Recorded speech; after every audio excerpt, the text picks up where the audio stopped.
Қыздар, баршаларыңызға сәлем. Бүгін осындай табада пісірілген ментайдың рецептін сіздерге ұсынамын. Жалпы менің каналымда пеште пісірілген түрі бар, бірақ мен осындай бүгін қуырылған түрін ұсынғым келеді. Өте дәмді болып шығады. Менімен бірге болыңыздар. Алдымен ментайымызды тазалап алуымыз керек болады. Барлық балықтың барлық сыртындағы жамандарын, ішіндегі алып тастауға қажетті нәрселердің барлығын алып аласыздар. Міндетті түрде жақсылап тұрып 2-3 рет салқын суменен балықты жақсылап тұрып жуып аласыздар. Мен жалпы бұны тез режимде түсірдім. Осылай барлығын алып тастадым. Құйрықтарын бәрін кесіп алып тастайсыздар. Ортасынан міндетті түрде қыздар бөліп, орта жағын ашып аласыздар. Ортадағы сүйекті мен толық алып тастаған жоқпын, тек ортасынан осылай бөліктер жасадым. Ішіндегі жамандарын алып тастадым. Міндетті түрде жуып аласыздар. Кейін кішкентай тақтайшаға ұн салып қоямыз. Табада майым қызып жатыр. Міне мен аршып жуылған балықтарым осылай ортасынан кестім. Міндетті түрде тұз септім. Тұзды мен осы ыдыстың ішіне септім. Тұзды көз мөлшерімен себесіздер. Ендігі жасалу жолы өте оңай болады. Міндетті түрде жуылған, тұзды себілген, тап-таза балық. Енді осы балығымызды аламыздағы ортасынан мен кесіктер жасадым. Солайынан кесіктер жасайсыздар, сонда піскенде ол шикі болмай піседі. Міне мен сіздерге үлгі ретінде тұзды себу түрін көрсетіп жатырмын. Осылайынан әрбір балыққа жеке-жеке себіп шықтым да, сосын жақсылап тұрып барлығын осылай араластырып алдым. Мен жалпы тұзды ертерек септім. Бір жарты сағаттай менде балығым осылай тұзда болды. Жарты сағаттай тұрды.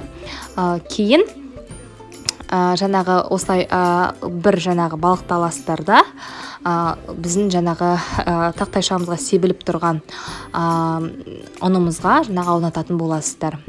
Міне осылайынан екі жағынан аунатасыздар міндетті түрде.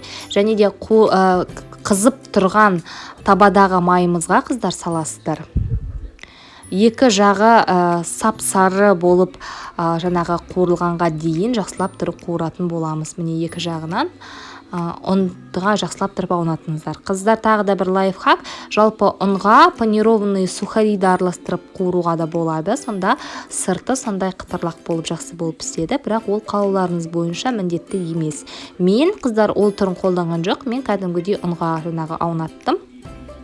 Бұл мен үшін ең жақсы әдіс. Біріншіден ең оңай әдіс. Екіншіден бізге жалпы өзіміздің отбасымызға осылай жеген өте қатты ұнайды. Міне осылай етіп жан-жағын барлығын, іштерін бәрін қарасаңыздар, мен ортасын жақсылап тұрып бөлдім. Сонда піскенде өте жақсы болып піседі. Енді екі жағы қызғылт болып піскенге дейін жақсылап тұрып қуырасыздар.